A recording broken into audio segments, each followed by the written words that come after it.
Adviento. Las cuatro lágrimas.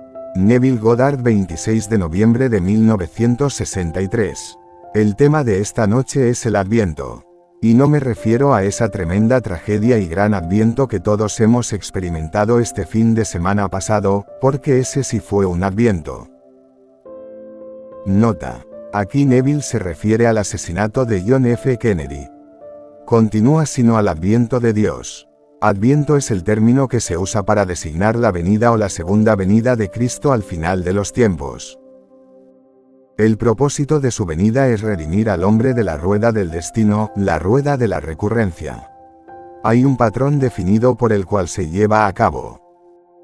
El Adviento comenzará el próximo domingo en las iglesias. Ahora bien, esto no significa que comience realmente el próximo domingo, pero es parte del ritual. Siempre comienza el domingo más cercano al día de Andrés.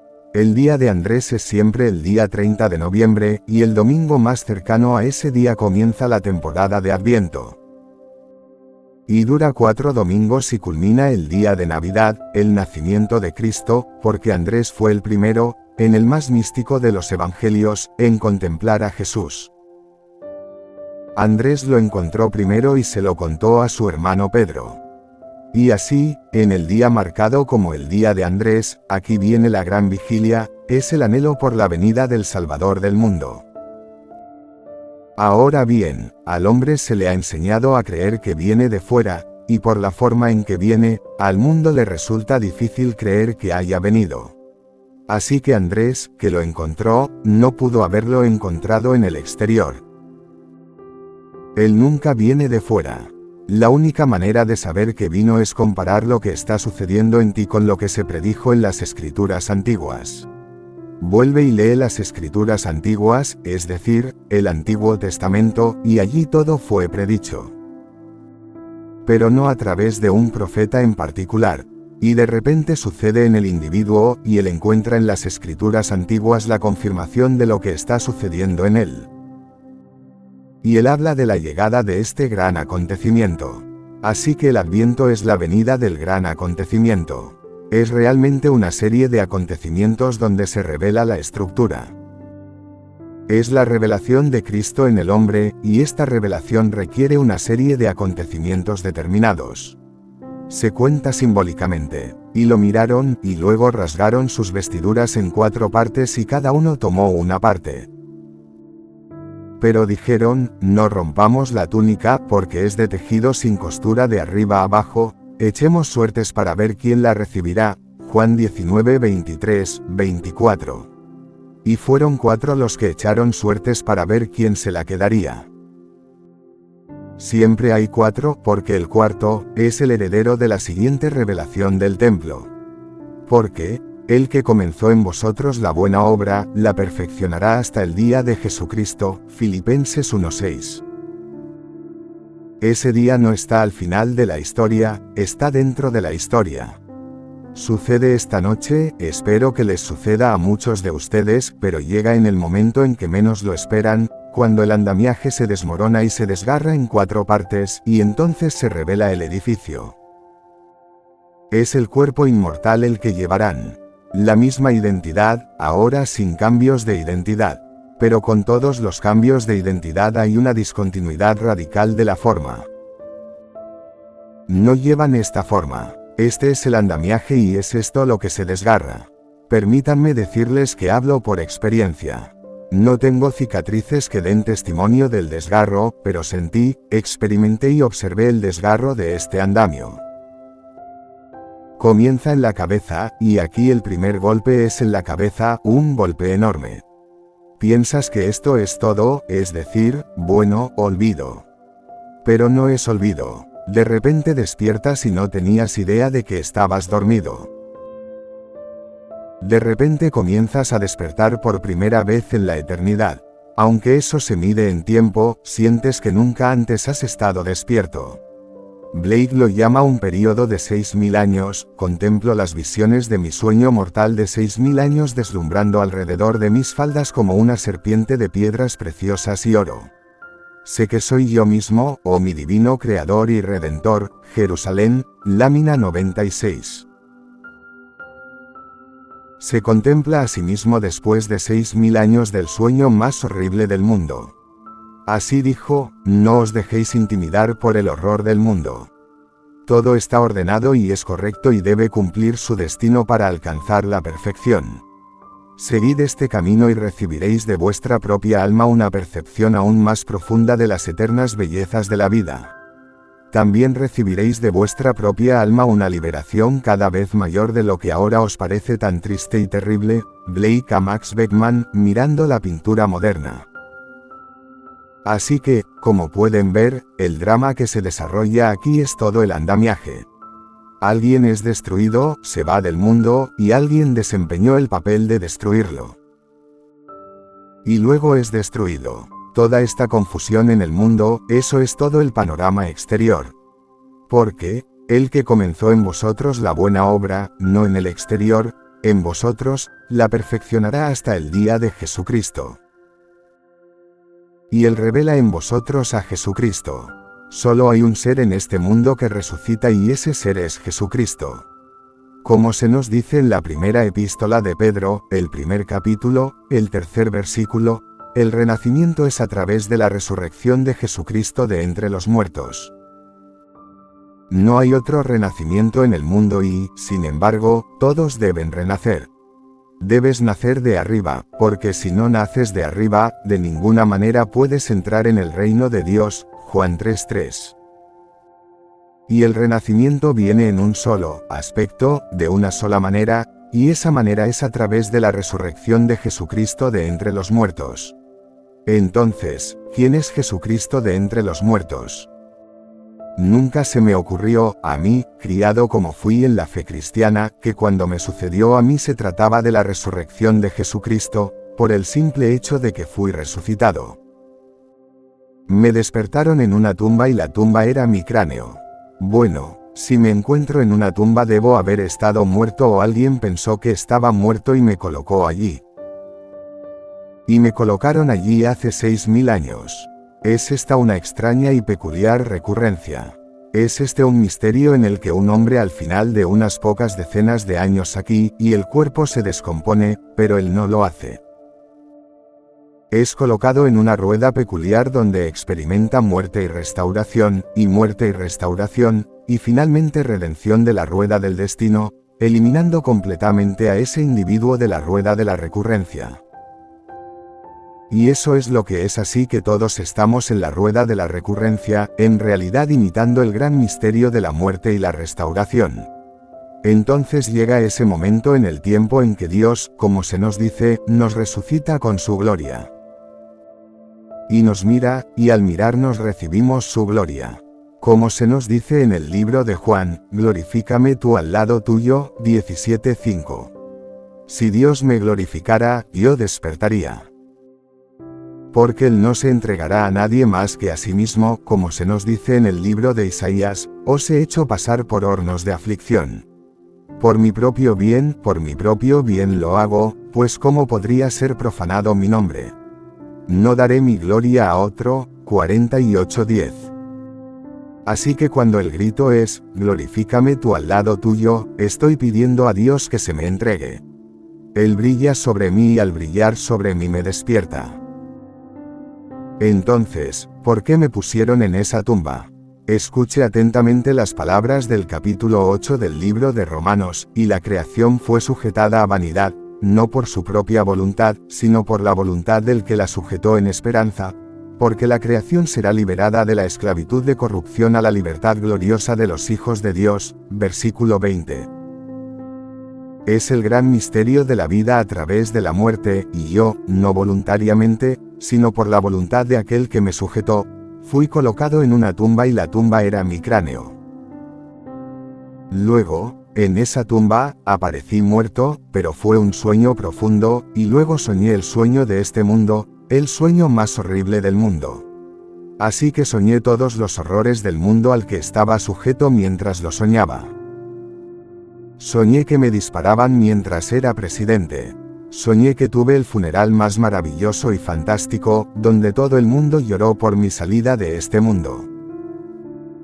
Y luego soñé que era pobre y que no podía comprar ni una hogaza de pan.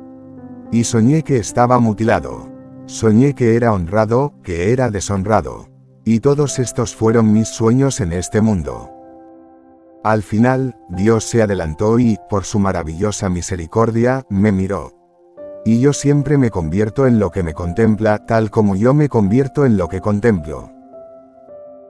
Así, Dios me contempló y, al contemplarme, me resucitó. Y el primer acto del gran Adviento es despertar. Me desperté una noche hace 4 años, me desperté en un sepulcro y descubrí que el sepulcro era mi propio y maravilloso cráneo. Nunca se me ocurrió que yo estaba realmente muerto antes de ese momento, que había dormido antes de ese momento, salvo el acontecimiento nocturno noche tras noche. Pero descubrir que había estado dormido durante 6000 años y luego me desperté, y aquí estoy completamente despierto en una tumba y la tumba es mi cráneo. Ese es el comienzo del Adviento. Ahora son 4 domingos. Toman mi manto y lo rasgan en 4 partes. No se atreven a tocar mi túnica porque está tejida de la cabeza a los pies, y está tejida tan hermosamente que no tiene costura. Deben echar suertes sobre ella, porque la escritura debe cumplirse. El Salmo 22 me dice, no puedes fallar. Rasga mi manto. Porque ahora se abre un nuevo camino para el hombre, es a través de la cortina de la carne. Y es la carne. No tengo cicatrices que demuestren lo que les digo, pero sentí todo en mi carne. Como se nos dice en el capítulo 10, el versículo 20 del libro de Hebreos, este es el nuevo camino que se abre. Ahora bien, no necesito ningún ritual en este mundo. No necesito que ningún individuo me conduzca a Dios. A partir de entonces, habiendo derribado el andamiaje, tengo acceso directo a mi Padre porque Él y yo somos uno. Él construyó esa vestimenta que quería que yo usara y esta es la vestimenta que construyó.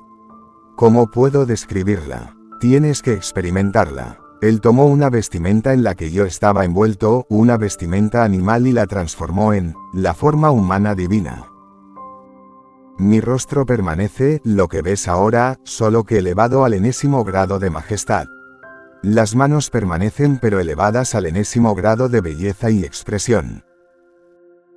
Los pies permanecen, el cuerpo no. Él me transformó en la forma humana divina.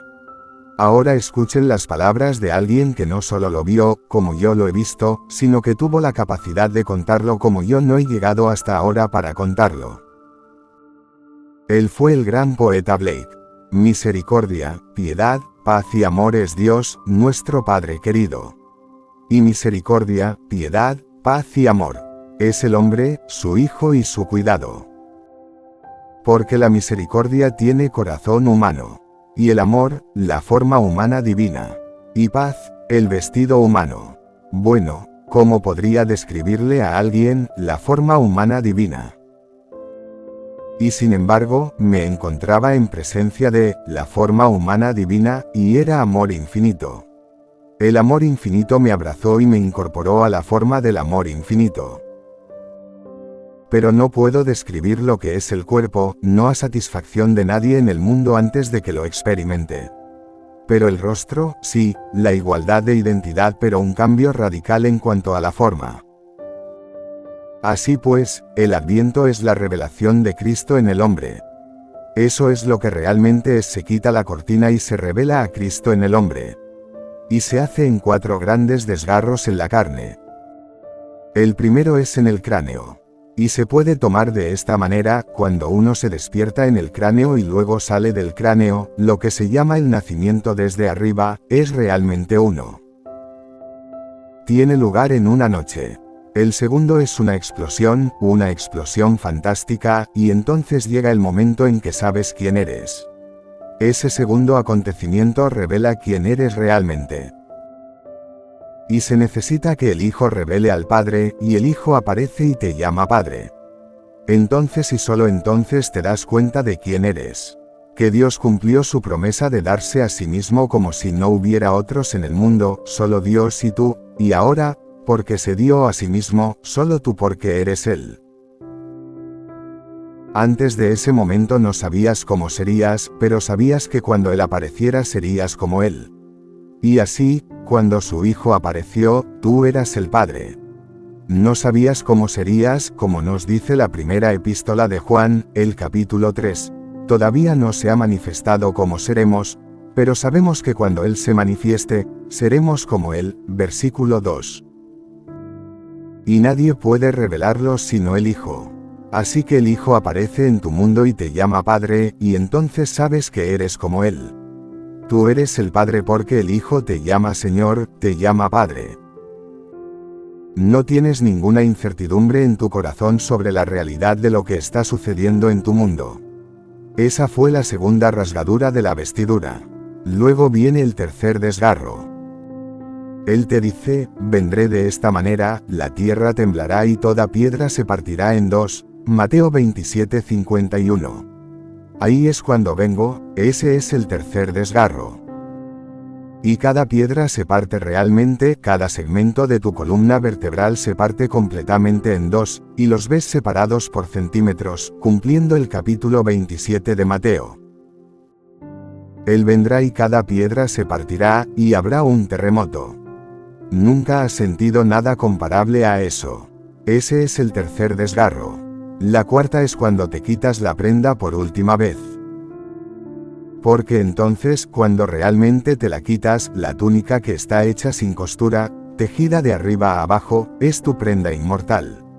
Es la prenda del amor, porque entonces vistes la forma humana divina, y la forma humana divina es todo amor. No hay nada más que amor. Entonces, cuando ustedes experimentaron, como todos nosotros el fin de semana pasado, este horror, permítanme decirles que el que desempeñó ambos papeles fue Dios. Dios desempeñó ambos papeles. También desempeñó el tercer papel del horror, porque no hay nada más que Dios en este mundo.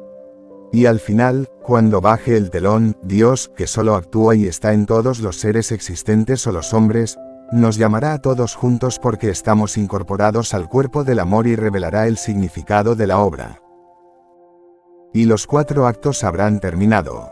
Las 4 lágrimas habrán terminado.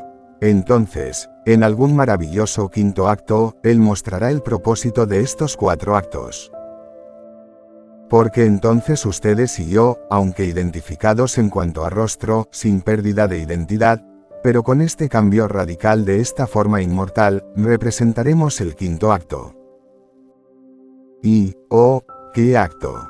Pero entonces estamos calificados para representarlo. Tenemos la vestimenta con la que podemos representarlo. No podríamos representarlo con esto.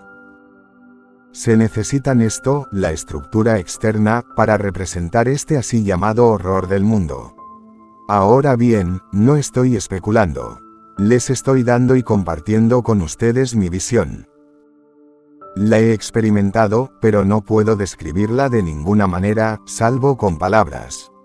No puedo, en este nivel, hacer más de lo que estoy haciendo ahora, usando palabras para decirles lo que he experimentado. Porque si esto parece ser una obra horrible, entonces les pido que crean que Dios desempeñó todos los papeles. El llamado papel de mente que hizo volar a alguien que todos admirábamos tanto hacia una aparente eternidad. No es eternidad. Podría ser que ese mismo momento en el tiempo en que el impacto fue el desgarro de una sección de la prenda, quién sabe. Porque Él está en la rueda de la recurrencia. ¿No han visto dónde? Nos remontamos a 1840, y Él, elegido cada 20 años, hizo su salida mientras estaba en el cargo. Ahora, hemos ido más allá de los 100 años. No pueden ver la rueda de la recurrencia. Esto ya ha superado los 100 años. Comenzamos en 1840 con un cambio de patrón. En realidad no fue un cambio, pero para aquellos que tenían memoria parecía ser un cambio porque la memoria es muy corta. Si pudieras volver atrás, como Blake dijo, contemplo las visiones de mi sueño mortal de 6.000 años. 6.000 años. Bueno, ¿qué hombre puede retroceder 6.000 años? Si pudieras, verías todo tal como está a punto de aparecer. ¿Y qué hay más horrible en este mundo que estar sentado en una obra de teatro en presencia de alguien que la vio y que, hablando, que dice exactamente lo que va a pasar. Vas a ver una película y, de repente, alguien que quiere que sepas que la vio antes te dice, el que entre por esa puerta va a disparar a ese otro. Y tú no lo sabes, no lo anticipas, pero sucede y te enojas con él. Pero él sigue hablando de ello y te cuenta toda la obra a medida que se desarrolla. ¿No te gustaría golpearlo en la cabeza? Bueno, esa es la obra, esta obra fantástica. Pero no te sientas esclavo, dentro del marco de la obra de Dios como actores, tú y yo podemos modificar el papel, podemos cambiar el papel, pero estamos representando un papel. Y un actor, para representar bien un papel, debe sentir hasta cierto punto el papel que está representando y, en la medida de sus posibilidades, debe imaginarse a sí mismo como el personaje que está representando.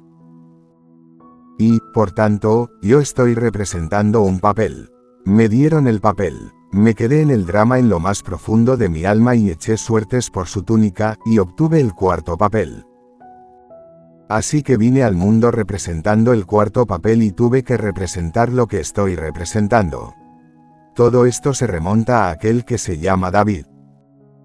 Los manuscritos más antiguos, pero los más antiguos, solo conocen un antepasado de David, y ese es su padre, Jesé. No tenía madre, y para esto, pueden buscar en la Enciclopedia Bíblica, la obra más erudita sobre la Biblia hasta la fecha. Dicen que, hasta donde podemos remontarnos, no podemos encontrar ningún antepasado de David, aparte de su padre, cuyo nombre era Jesé. Además, dicen que en los manuscritos más antiguos solo hay 4 hermanos y que él era el más joven de 4. A otros se los menciona como hermanos, pero no se los nombra. Y en las escrituras, a menos que se nombre algo, no existe. Y así, podría haber 7 hermanos, como se dice, y 8 hermanos, como se dice, pero deben ser nombrados. Solo se nombran a 4 y el más joven de los 4 nombrados es David. Dime, joven, ¿de quién eres hijo? Y él respondió, soy hijo de tu siervo Isaí de Belén, 1 Samuel 17:58. Y Cristo dice, no vine a servir ni a ser servido, sino a servir, Marcos 10:45. Soy hijo de tu siervo Isaí de Belén. Y la palabra Isaí es yo soy. La palabra Isaí significa Jehová. Jehová no viene a ser servido sino a servir. Bueno, ¿quién sirve sino el actor que está representando el papel, representando todos los papeles? Y, el que descubrió a este padre. Como se nos dice, y David derribó al gigante. Habiendo derribado al gigante, ahora la promesa debe cumplirse. Y la promesa es, al que derribe al gigante, enemigo de Israel, yo le daré libertad a su padre en Israel, 1 Samuel 17:25. Bueno, ¿quién es el Padre? El Padre es Isaí. El Padre es Jesucristo, ese es Isaí. Y entonces, de repente, Él te mira y te llama Padre. Solo existe Jesucristo. Así que volvemos a tu nacimiento, la revelación de las obras de Dios en ti, es a través de la resurrección de Jesucristo de entre muertos. El único que resucita es Jesucristo. Así que cuando tú resucitas, tú eres Él. Solo existe Jesucristo. Tú también dirás al final, como dirás esta noche cuando leas todos los periódicos, cuando veas la televisión, Padre, perdónalos, porque no saben lo que hacen. Él no sabía más lo que hacía conduciendo el coche descubierto que el que disparó la bala fatal y el otro que disparó esa bala, y tú y yo, en este nivel, especularemos y haremos todo tipo de cosas, y todo era una obra de teatro. Tú vas esta noche y ves Macbeth.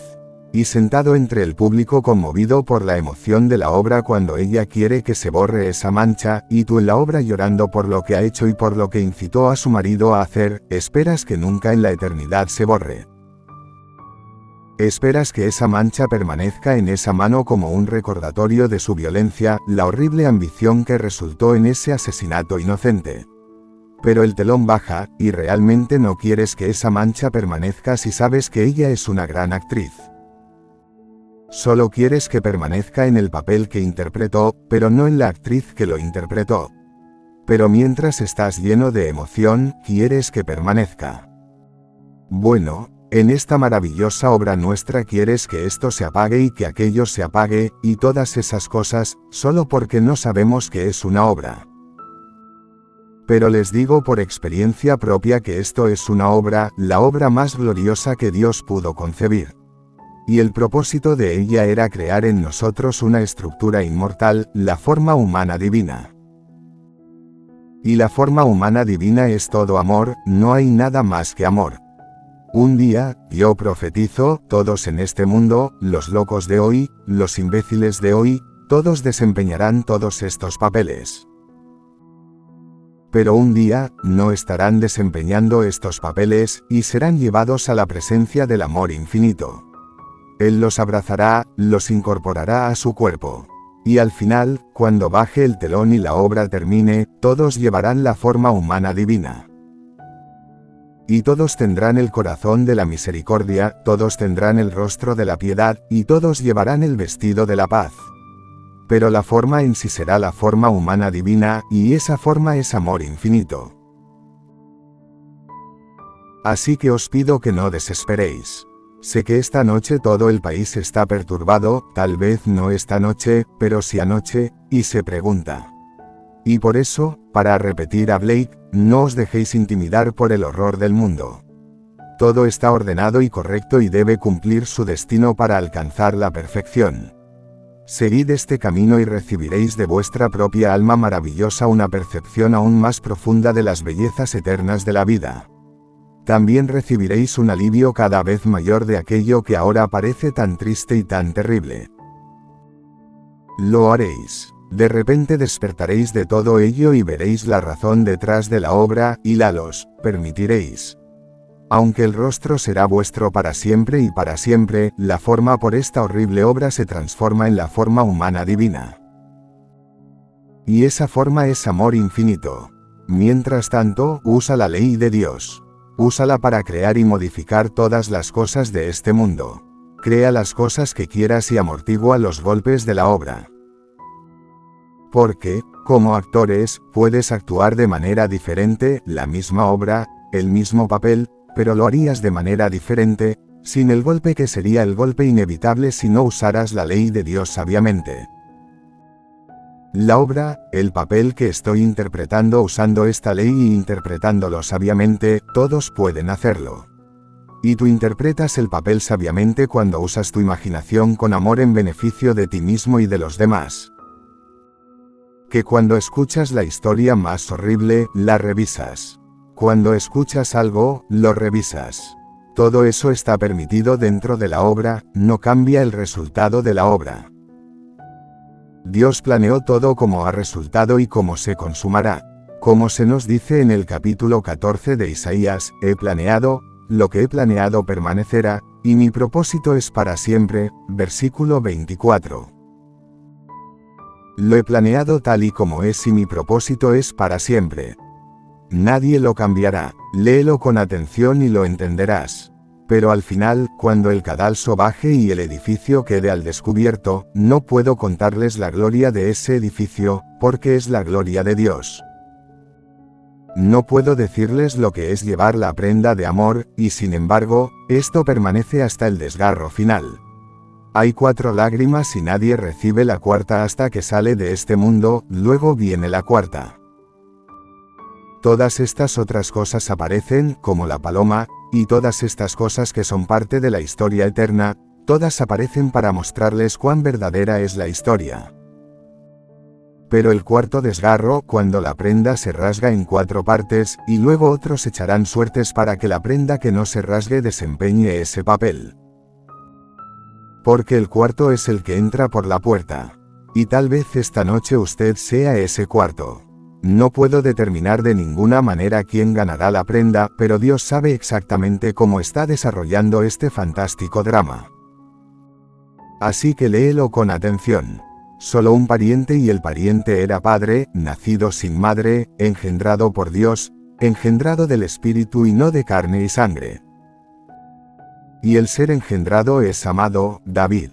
David es el único, el segundo desgarro de la vestidura. Y cuando la vestidura se rasga por segunda vez, expone a David como el hijo. David mira y te llama padre, y entonces lo sabes. Ese es el segundo desgarro.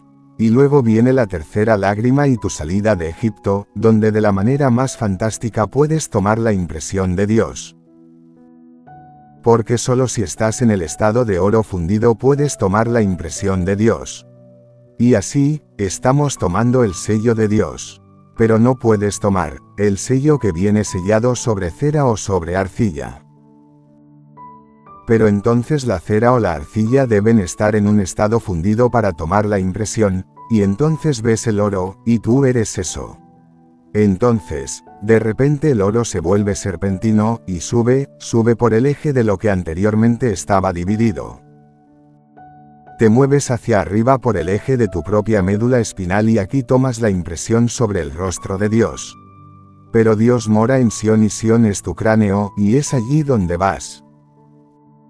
Haces el esfuerzo más tremendo para salir, pero no sales. Simplemente presionas dentro de ese cráneo y tomas la impresión del rostro de Dios, pero sin pérdida de identidad. Pero llevarás por siempre la forma de Dios, sin pérdida de identidad. Como se os ha dicho, desde Juan el Bautista hasta ahora, el reino de Dios ha sido predicado y todo el que entra en el reino, lo hace con violencia. Mateo 11:12.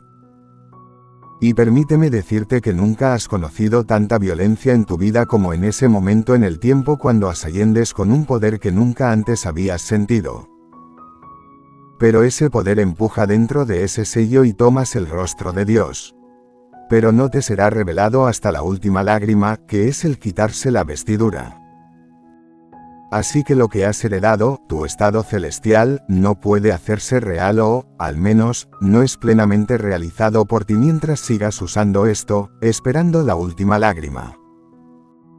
Y entonces la vestidura se rasga, como se te dice, en 4 partes, y eres vestido con esa túnica sin costuras, vistiendo, sin pérdida de identidad, la forma humana divina. Ahora, entremos en el silencio.